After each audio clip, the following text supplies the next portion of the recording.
Alors ici, on nous demande de définir le border radius 50 pixels dans la balise image et la balise image en fond de body. Donc, image de body. On va faire ça.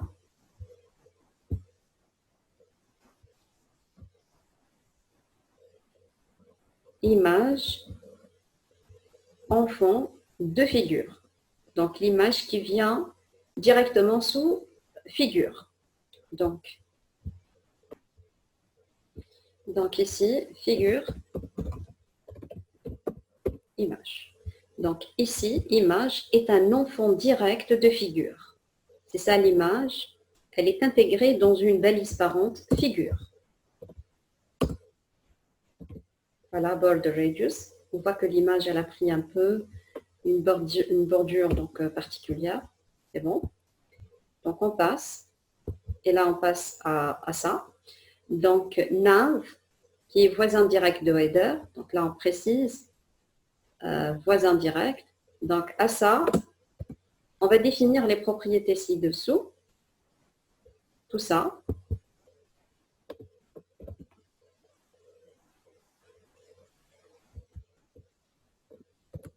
Voilà. Alors, on reprend. Donc, nav, c'est celle-là. C'est un voisin direct de header. Donc, header plus nav. Donc, on va lui appliquer le height à 40 pixels. Margin bottom à 0 pixels. Donc, on va voir là le nav. Je vais agrandir un petit peu, plutôt ici. Donc, un peu le menu qui change un petit peu. Margin left 2 pixels. Margin right 20 pixels. Text align center. Voilà, donc là, je vois qu'il a pris plutôt un alignement à droite. Et float right. On passe à la question suivante. Alors, définir les propriétés ci-dessous. Pour les balises A, donc on va le faire pour la balise A, enfant de nav. Donc A, c'est un descendant direct de nav, et nav, pas n'importe quelle nav, mais voisine directe de header.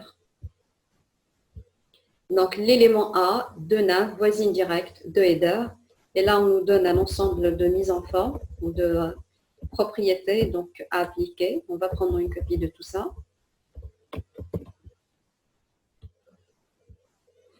Donc, c'est header. Alors, c'est celui-là.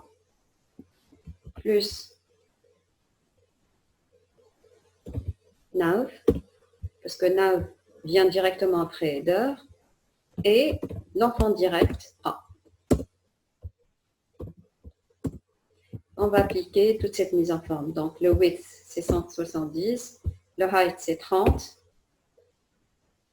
Le left, donc float left, c'est ça. Alors, concernant le float, concernant les A, je vais agrandir ici pour que ce soit plus lisible. Là, on commence avec accueil. Si on change ça à right, on commence par contact et on fait l'inverse. Donc là, c'est l'utilité de float. Voilà. Maintenant, le background, c'est cette couleur. Le color de l'écriture, donc, c'est floral white. Text decoration, on enlève le soulignement et la mise en forme du texte par défaut des links. Voilà, donc on va enlever ça. Quelques mises en forme concernant le margin et le padding. Là, on vous propose ça, vous pouvez faire à votre guise ce que vous voulez, mais c'est juste pour l'exercice, pour voir qu'est-ce que ça donne et l'utilité de ces différentes règles CSS.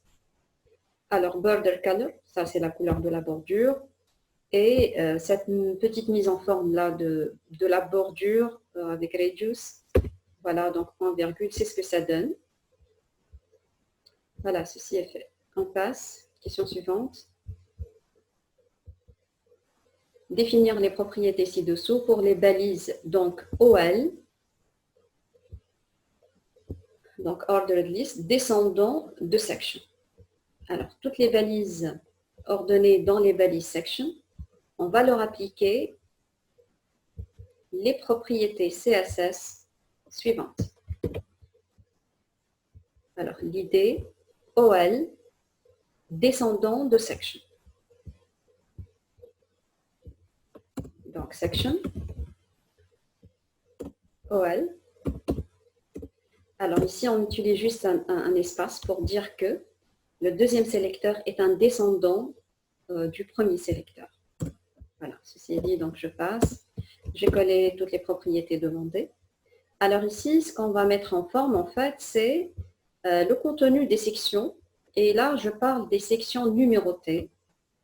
Donc, le width, il est hérité. Donc, quelques margins, quelques padding. Voilà. OK, on passe. Alors, définir les propriétés ci-dessous pour H4. Donc, tous les H4 descendants de section.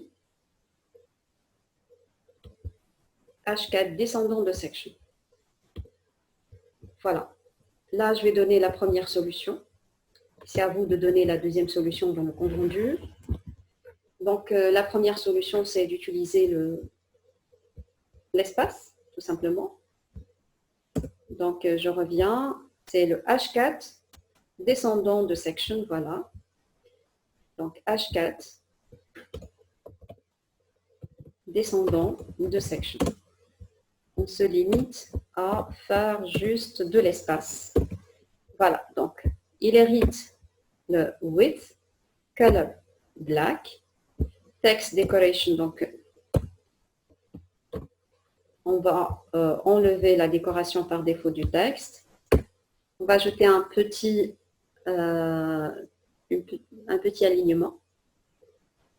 Le style du texte, c'est ce qu'on vous propose, ça ne donne pas grand-chose, c'est pas très lisible. Hein. Border radius, donc voilà. Padding top 0, bottom 0. Voilà. Voilà, c'est ce que ça donne. Question suivante. Définir les propriétés ci-dessous pour span. Donc, c'est un span descendant de section. OK. Donc, voilà, ces deux propriétés, on va les travailler directement dans brackets. Donc, span descendant de section. Donc, section, espace, span. Et ces propriétés, donc le texte, ça c'est pour le texte shadow. Et la couleur, c'est une couleur définie par le navigateur, donc c'est initial.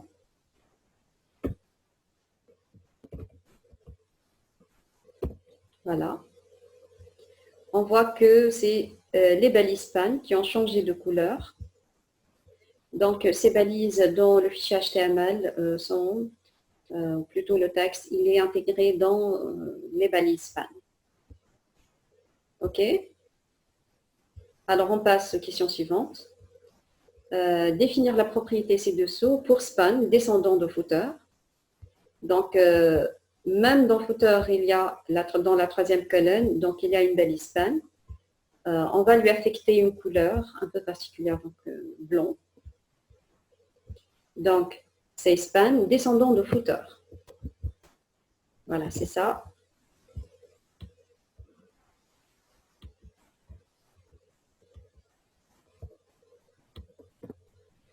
Donc, footer pan,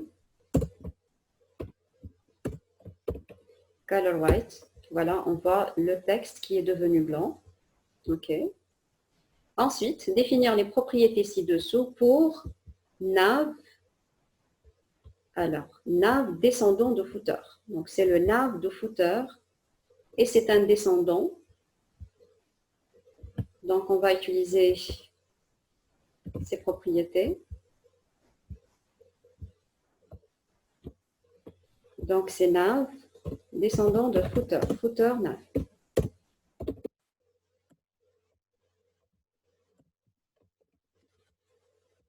OK. Donc, float left. J'ai déjà expliqué float. Donc là, je suis en train de mettre en forme ça. Margin left, c'est 40 pixels. Et float. Voilà, donc c'est left.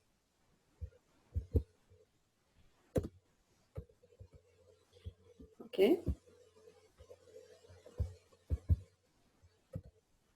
OK, on passe à la question suivante. Définir les propriétés ci-dessous pour TD descendant de footer. Donc, TD descendant. Donc, TD, je rappelle, c'est comme dans les tableaux une colonne. Et elle est descendant de footer. Donc, on va appliquer un background black et un width égal à 600. Donc, on revient à notre fichier.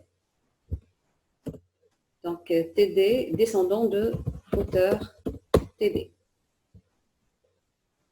OK. Donc, le width, c'est à 600 pixels. Le background, il est black. C'est bon. Question suivante. Définir les propriétés ci-dessous pour les deux dernières colonnes TD. Donc, les deux dernières colonnes TD, descendant de footer. Donc, footer TD. Et on nous dit qu'elles sont voisines directes. Donc, le deuxième voisine, je parle de la balise ici, la deuxième voisine d'un enfant direct, la troisième voisine d'un enfant direct aussi. Donc, j'ai expliqué ça ici. Donc, ici, la balise parente, c'est footer. Et ce qu'on veut mettre en forme, c'est TD. Mais pas les trois colonnes, juste la deuxième et la troisième. On nous donne quelques directives ici. On nous dit que, alors, la deuxième colonne, elle est voisin direct ou voisine directe de la première colonne. Donc, c'est un plus, TD. Alors, celle-là désigne la colonne voisine directe d'un descendant de footer. Donc, on a la balise footer qui est la balise parent. Alors, sous footer, un descendant, la balise TD. Alors, TD est un descendant de footer. Ce qu'on cherche, c'est une balise qui est considérée balise voisine directe de TD. Donc, plus TD. Et étant donné que nous avons un tableau à 3 colonnes, donc nous avons 2 balises voisins directs à TD, considérées comme étant un descendant de footer. Voilà. Donc ça, c'est le sélecteur. Et ce qu'on nous demande, c'est de faire les mises en forme suivantes. Voilà, c'est la mise en forme de footer. Donc,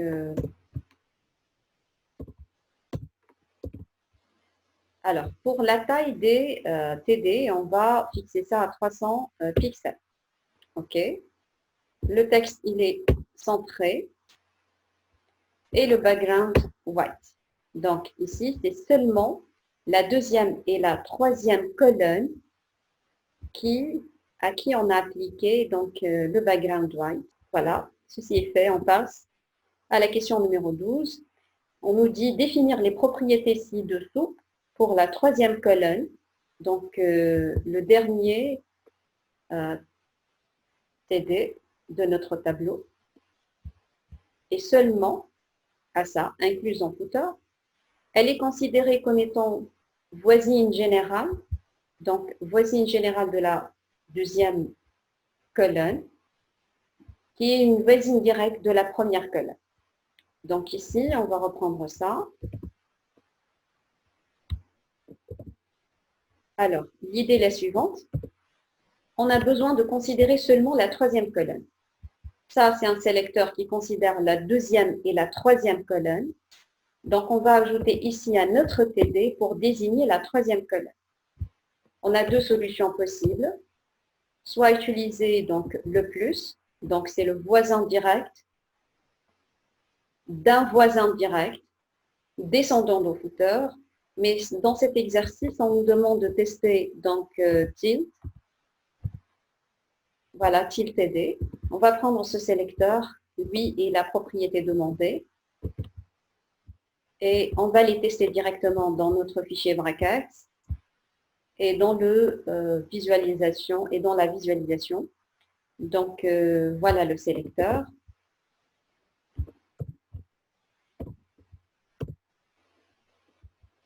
La propriété, c'est qu'on va rendre normalement la couleur de la troisième colonne et seulement de la troisième colonne rouge.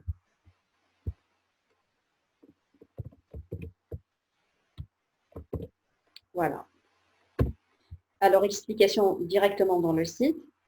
Alors ici, concernant le sélecteur, TD, c'est notre troisième balise, TD, qui est un voisin général de la deuxième balise, considéré un voisin direct de la première balise, TD, descendant de footer. Voilà, ceci est dit. On passe à la troisième, plutôt à la 13e question. Et là, on nous demande de définir les propriétés ci-dessous pour A, donc les liens, enfant de nymphe et descendant de footer. Donc là, on va travailler sur la balise footer et on va définir toutes ces règles CSS. On revient, plutôt toutes ces propriétés CSS. Donc on revient ici. On va faire ceci à ce menu qui est un enfant de footer ou un descendant de footer. Donc, ce qu'on nous dit ici, c'est nav descendant de footer et A enfant de nav. Donc, footer, nav et enfant. À ceci, donc, on va appliquer les mises en forme suivantes. On va visualiser ça directement dans notre navigateur. Donc, pas de décoration. Donc, on enlève ici la mise en forme soulignée. Color black. Le texte devient black. Height, ça change à 10. On ne va pas voir ça. Donc, je vais ajouter des points-virgules. Background blanc. Voilà, ça change un petit peu. Et quelques mises en forme pour améliorer la centralisation du texte dans ces conteneurs. Voilà. Ce qui nous reste dans l'exercice, c'est en fait l'exercice 3.